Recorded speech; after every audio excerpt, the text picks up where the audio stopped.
Skill of stimulus വേരിയേഷനെ കുറിച്ചാണ് ഈ discussion. Skill of stimulus variation എന്ന് പറയുന്നത് മൈക്രോ ടീച്ചിങ് സ്കില്ലുകളിലെ ഒരു പ്രധാന കമ്പോണൻ്റാണ്. ഒരു ടീച്ചറുടെ ക്ലാസ് ത്രൂ ഔട്ട് ഏറ്റവും മനോഹരമായിട്ട് നിലനിർത്തുന്ന ഒരു ഘടകം എന്ന് പറയാം. അതിൻ്റെ കമ്പോണൻറ്റുകൾ ഏതെല്ലാമാണെന്ന് നോക്കാം. എങ്ങനെയാണ് അത് ഉപയോഗിക്കുക എന്ന് നോക്കാം. സ്റ്റിമുലസ് വേരിയേഷൻ്റെ ഒരു പ്രത്യേകത, സ്റ്റിമുലസ് എന്ന് പറയുന്നത് കണ്ണുകളിലേക്കോ ചെവിയിലേക്കോ സ്കിന്നിലേക്കോ സ്മെല്ലായിട്ടോ ഒക്കെ കിട്ടുന്ന നമ്മുടെ സെൻസറി ഓർഗാനെ സ്റ്റിമുലേറ്റ് ചെയ്യുന്ന എനർജിയെ വിളിക്കുന്ന പേരാണ് സ്റ്റിമുലസ്. സ്റ്റിമുലസ് എക്സ്റ്റേണൽ ആയിട്ടാണ് നമുക്ക് കിട്ടുക. ഇൻറ്റേർണൽ സ്റ്റിമുലസും ഉണ്ട് ബയോളജിക്കലി. ബട്ട് ക്ലാസ് റൂമിൽ ഒരു കുട്ടിക്ക് ഏറ്റവും കൂടുതൽ കിട്ടിക്കൊണ്ടിരിക്കുന്ന സ്റ്റിമുലസ് എന്ന് പറയുന്നത് ടീച്ചറുടെ അടുത്തു നിന്നാണ്. ടീച്ചറുടെ വോയിസ്, അതേപോലെ ടീച്ചറുടെ മൂവ്മെൻറ്റ്സ്, ജെസ്റ്റേഴ്സ്, എക്സ്പ്രഷൻസ്, ഇതെല്ലാം കുട്ടിക്ക് നൽകുന്ന സ്റ്റിമുലസുകളാണ്. അപ്പോൾ അത്തരം സ്റ്റിമുലസുകളെ മാറ്റിക്കൊണ്ട് സ്റ്റിമുലസിനെ ചേഞ്ച് ചെയ്യുമ്പോൾ കുട്ടിക്ക് അതിൻ്റെ വെറൈറ്റി ഫീൽ ചെയ്യുന്നു. ഒരു സെൻസറി ഓർഗൻ ഒരേ സ്റ്റിമുലസിനോട് കുറേ അധികം നേരം റെസ്പോണ്ട് ചെയ്താൽ അത് ഫാറ്റിഗ് ആവും, ക്ഷീണം വരും. ഒന്നാമത്തെ കമ്പോണൻറ്റ് മൂവ്മെൻറ്റ് എന്ന് പറയുന്ന അഥവാ ക്ലാസ്സിലുള്ള മൂവ്മെൻറ്റ്സ് എങ്ങനെ സ്റ്റിമുലസ് വേരിയേഷന് ഹെൽപ്പ് ചെയ്യുന്നു. കുറേ നേരം ഒരേ കാഴ്ച കാണുക, കുറേ നേരം ഒരേ ടോണിലുള്ള ശബ്ദം കേൾക്കുക, കുറേ നേരം ഒരേ രീതിയിലുള്ള സ്പർശം ഉണ്ടാവുക, ഇതെല്ലാം മോണോട്ടോണസ് സ്റ്റിമുലസ് ആണ്. മോണോട്ടോണസ് സ്റ്റിമുലസ് ഫാറ്റിഗ് ഉണ്ടാക്കും. ആ ഫാറ്റിഗ് ഒഴിവാക്കാൻ വേണ്ടിയാണ് ടീച്ചർ കുട്ടിക്ക് നൽകുന്ന സ്റ്റിമുലസിനെ നമ്മൾ വേരി ചെയ്യുന്നത്. അങ്ങനെ വേരി ചെയ്യാനുള്ള ഒരുപാട് കമ്പോണൻറ്റുകളുണ്ട്. Teacher movement, gestures, change in voice, focusing, change in the interaction style, pausing, oral visual switching and physical involvement of students. ഇത് ഓരോന്നും എന്താണെന്ന് നോക്കാം. Movement, teacher movement. ടീച്ചറുടെ മൂവ്മെൻറ്റ് ഏറ്റവും പ്ലാൻഡ് ആയിട്ടുള്ള അപ്രോപ്രിയേറ്റ് ആയിട്ടുള്ള മൂവ്മെൻ്റ് ആവണം. അത് കൈകളുടെ മൂവ്മെൻ്റ് ആവാം, ഹോൾ ബോഡി മൂവ്മെൻ്റ് ആവാം. Appropriate movement towards the blackboard, towards the students, left and right in the classroom. Purposive movement ഉണ്ടായിരിക്കണം. ആ മൂവ്മെൻറ്റ് കുട്ടികളെ കണ്ണുകളെ ഒരേ സ്റ്റിമുലസിൽ അറ്റൻഡ് ചെയ്യുന്നതിൽ നിന്ന് മാറ്റുന്നു. രണ്ടാമത്തെ ജെസ്റ്റേഴ്സ്.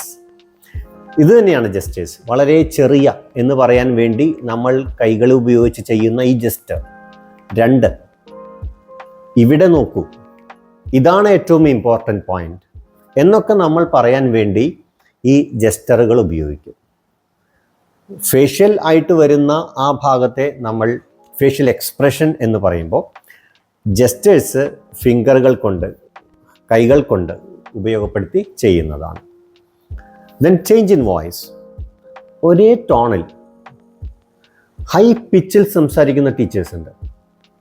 ആ ഹൈ പിച്ച് അങ്ങനെ തന്നെ മെയിൻറ്റെയിൻ ചെയ്യുന്നു. അതിന് പകരം നമ്മുടെ ടോൺ ചേഞ്ച് ചെയ്തുകൊണ്ടിരിക്കുക. ബാസായിട്ടുള്ള സൗണ്ടിലേക്കും വരണം, ഹൈ പിച്ചിലേക്കും പോകണം. Based on the importance of the point. Importance, ആ വാക്ക് ഞാനിവിടെ സ്ട്രെസ് ചെയ്തു. അങ്ങനെ ഈ ചേഞ്ച് ഇൻ വോയിസ് എന്ന് പറയുന്നത് പല രീതിയിൽ നമുക്ക് പ്രയോജനപ്പെടുത്താൻ കഴിയും. സ്ട്രെസ്, ഇൻറ്റോനേഷൻ, പിച്ച്, ഈ 3 കാര്യങ്ങൾ നമുക്കിതിൽ ചേഞ്ച് ചെയ്യാം. ഒന്ന് പറയുന്നതിൻ്റെ ഫ്രീക്വൻസി, പിന്നെ എവിടെ നമ്മൾ സ്ട്രെസ് ചെയ്യുന്നു എന്നുള്ളത്. മറ്റൊന്നത് ടോൺ ചേഞ്ച് ചെയ്യുന്നത്, അതിൻ്റെ ഒരു ഫീലിംഗ് നമ്മൾ മാറ്റുന്നത്. ആ വാക്കുകൾക്ക് നമ്മൾ കൊടുക്കുന്ന ഫീലിംഗ് അത് നമുക്ക് ചേഞ്ച് ചെയ്യാൻ കഴിയണം. ഇങ്ങനെയെല്ലാം നമുക്ക് ചേഞ്ച് ചെയ്ത് നമുക്ക് ടീച്ചറുടെ വോയിസ് ഏറ്റവും മനോഹരമായിട്ട് ക്ലാസ്സിൽ പ്രയോജനപ്പെടുത്താൻ കഴിയും. 3rd one, focusing. ഇതാ ഇവിടെ നോക്കൂ. This is A type of focusing.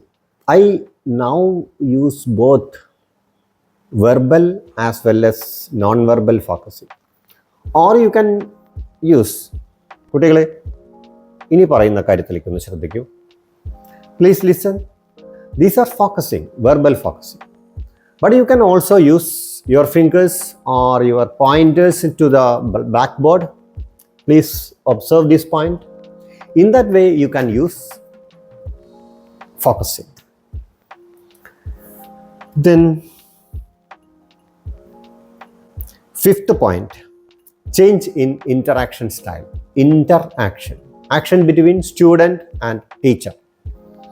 Teacher to students as a whole, towards a class, is usually the interaction style in a lecture method class.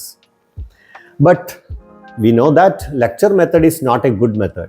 We have to change the interaction style in between. The teacher to the individual student.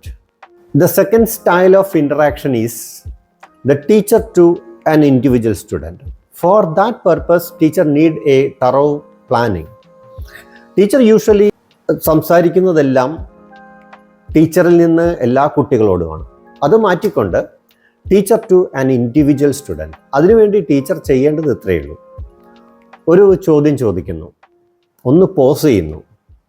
Then name a student.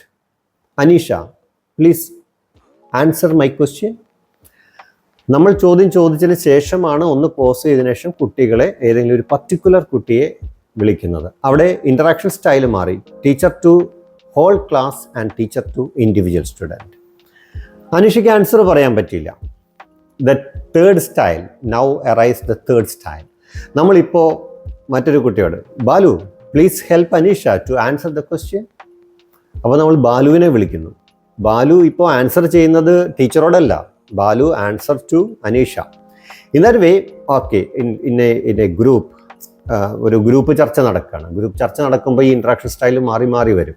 കുട്ടികൾ, ഒരു കുട്ടി മറ്റു കുട്ടികളോട്, ഒരു കുട്ടി മറ്റൊരു കുട്ടിയോട്, teacher to group, teacher to class, teacher to student. In that way നമുക്ക് ഇൻട്രാക്ഷൻ സ്റ്റൈൽ മാറ്റിക്കൊണ്ടിരിക്കാൻ പറ്റും. Okay, then the sixth one, pausing. ഞാൻ നേരത്തെ പറഞ്ഞു പോസിങ്ങിനെ കുറിച്ച്. നമ്മളൊരു ക്വസ്റ്റ്യൻ ചോദിക്കുന്നു, നമ്മൾ ഒരു ചെറിയ പോസ്, ഒരു ചെറിയ, വളരെ കുറച്ച് നേരത്തെ, മൈക്രോ സെക്കൻഡ് നേരത്തേക്കുള്ള ഒരു ബ്രേക്ക്. ക്ലാസ്സിനുള്ളിലെ ഇത്തരം ചെറിയ ബ്രേക്കുകൾ അറ്റൻഷൻ കിട്ടാൻ വേണ്ടി, അത് സ്ട്രാറ്റജിക് ആയിരിക്കാം, ചിലപ്പോൾ സ്ട്രാറ്റജിക് ആയിരിക്കാം, അല്ലെങ്കിൽ നമ്മൾ ഒരു കുട്ടിയുടെ റെസ്പോൺസ് കിട്ടാൻ വേണ്ടിയിട്ട് ചിലപ്പോൾ ഒന്ന് വെയിറ്റ് ചെയ്യാം. Please tell. Okay, in that way. അല്ലെങ്കിൽ നമ്മളൊരു ക്വസ്റ്റ്യൻ ചോദിച്ചിട്ടൊരു തിങ്കിങ് ടൈം കൊടുക്കുന്നതാവാം, അല്ലെങ്കിൽ ഒരു റിഫ്ലക്റ്റീവ് മൊമെൻ്റ് ഉണ്ടാക്കുന്നതാവാം. ഇങ്ങനെയൊക്കെ നമുക്ക് പോസ് ചെയ്യാം. Seventh one is oral visual switching. Usually teacher talk to the whole class. അങ്ങനെയല്ലേ സാധാരണ നടക്കുക. ടീച്ചർ ഇങ്ങനെ സംസാരിച്ചു കൊണ്ടേയിരിക്കുന്നു, ഓറൽ. ദെൻ ടീച്ചർ ചിലപ്പോൾ ഈ ബ്ലാക്ക് ബോർഡിലേക്ക് നോക്കൂ എന്ന് പറഞ്ഞ് ബ്ലാക്ക് ബോർഡിൽ വരച്ച ഒരു ചിത്രത്തിലേക്ക് നമുക്ക് സ്വിച്ച് ചെയ്യും. എന്നുവെച്ചാൽ ഓറൽ ടു വിഷ്വൽ സ്വിച്ചിങ് ആണ് അവിടെ നടക്കുന്നത്. ദെൻ ആ വിഷ്വൽ സ്വിച്ചിങ്ങിൽ ടീച്ചർ അത് ഡ്രോയിങ് ചെയ്യുന്നു. ഈ ചിത്രം ഇങ്ങനെ വരച്ച് പോവുകയാണ് എന്നൊക്കെ രീതിയിൽ നമ്മൾ വരയ്ക്കുന്ന ആക്ഷനൊക്കെ വന്ന് അതൊക്കെ വരച്ച്, അപ്പോൾ ഇടയ്ക്ക് എഗെയിൻ തിരിച്ച് ഓറലിലേക്ക് തിരിച്ചു വരും. ഓക്കെ, അതേപോലെ oral to visual and visual to oral switching നടന്നുകൊണ്ടിരിക്കാം സാധ്യതയുള്ള ഒരു കാര്യമാണ്. മോഡൽ എടുത്ത് നമ്മൾ ഡെമോൺസ്ട്രേറ്റ് ചെയ്യാൻ വേണ്ടി please see the shape of this object എന്നൊക്കെ പറഞ്ഞ് നമ്മൾ എഗെയിൻ ഓറൽ വിഷ്വൽ സ്വിച്ചിങ് കൊണ്ടുവരാം. അതല്ലെങ്കിൽ ഒരു ചാർട്ട് എക്സിബിറ്റ് ചെയ്തിട്ട് ആ ചാർട്ടിലേക്കാണ്, അല്ലെങ്കിൽ ഒരു പവർ പോയിന്റ് ഓപ്പൺ ചെയ്തിട്ട് അതിലേക്ക് ഓറൽ വിഷ്വൽ സ്വിച്ചിങ് കൊണ്ടുവരാൻ സാധിക്കും. എന്തായാലും സംസാരവും എഴുതുന്നതും അല്ലെങ്കിൽ സംസാരവും കാണിക്കുന്നതും ഒരു ഡെമോൺസ്ട്രേഷൻ ചെയ്യുന്നതും ഒക്കെയുള്ള ഒരു വ്യത്യാസങ്ങളാണ് oral visual switching. Last point, physical involvement of students. ഇപ്പോഴത്തെ ക്ലാസ്സുകളിൽ ഏറ്റവും കൂടുതൽ സമയം വരുന്ന ഒരു കാര്യം ഫിസിക്കൽ ഇൻവോൾവ്മെൻറ്റ് ഓഫ് സ്റ്റുഡൻ്റ് ആണ്. കുട്ടികളിങ്ങനെ അനങ്ങാതെ ഇരിക്കുകയല്ല, മേശപ്പുറത്ത് ഇരുന്ന് എഴുതുകയല്ല. കുട്ടികൾ നമ്മുടെ ക്ലാസ്സുകളിൽ കൂടുതൽ സമയം ഇൻറ്ററാക്റ്റ് ചെയ്യും. ഒന്നുകിൽ ടീച്ചറോട് ഇൻറ്ററാക്ട് ചെയ്യും, അല്ലെങ്കിൽ കുട്ടികൾ പരസ്പരം ഇൻറ്ററാക്ട് ചെയ്യും. നമ്മളൊരു ഗ്രൂപ്പ് ആക്ടിവിറ്റി കൊടുക്കുന്നു, നമ്മളൊരു വർക്ക് കൊടുക്കുന്നു, നമ്മളൊരു വർക്ക്ഷീറ്റ് കൊടുത്തിട്ട് ഫില്ല് ചെയ്യാൻ പറയുന്നു. ഇത്തരം വർക്കുകളിൽ കുട്ടികൾ എൻഗേജ്ഡ് ആവണം. അപ്പോൾ കുട്ടികളുടെ physical involvement, ask one students to demonstrate this on blackboard. ചിലപ്പോൾ അങ്ങനെ ചെയ്യാം. ഒരു പ്രോബ്ലം ചെയ്യാൻ വേണ്ടി കുട്ടിയെ വിളിക്കാം. ഈ ചാർട്ടിലൊന്ന് പോയിന്റ് ചെയ്യൂ, ഇന്ന കാര്യം പോയിന്റ് ചെയ്യൂ എന്നൊക്കെ പറഞ്ഞ് നമുക്ക് കുട്ടികളെ വിളിക്കാം. ഇത്തരം കാര്യങ്ങളിലൊക്കെ നമ്മൾ കുട്ടികളെ പ്രയോജനപ്പെടുത്താറുണ്ട്. കുട്ടികളെ കൊണ്ട് റോൾ പ്ലേ ചെയ്യിക്കാം, അത് മറ്റൊരു ഇൻവോൾവ്മെൻ്റ് ആണ്. ദെൻ അതല്ലെങ്കിൽ ഒരു ഹാൻഡ്സ് ഓൺ ആക്ടിവിറ്റി ചെയ്യാൻ വേണ്ടി കുട്ടിയെ വിളിക്കുന്നു. ദെൻ കുട്ടിയുടെ മൂവ്മെൻറ്റ് നമ്മളായിട്ട് എൻകറേജ് ചെയ്യുകയാണ് ചെയ്യുന്നത്. അതിനുള്ള സിറ്റുവേഷൻസ് ഉണ്ടാക്കുന്നു. ഓക്കെ, ഇത്രയും കാര്യങ്ങളാണ് സ്കിൽ ഓഫ് സ്റ്റിമുലസ് വേരിയേഷനിൽ വരേണ്ടത്. ഈ ഒരു ലിമിറ്റഡ് സ്പേസിനുള്ളിൽ നിന്നിട്ടാണ് എനിക്കുള്ള മൂവ്മെൻറ്റുകൾക്കൊക്കെ ചില ലിമിറ്റേഷൻസ് ഉണ്ട്. Thank you for watching.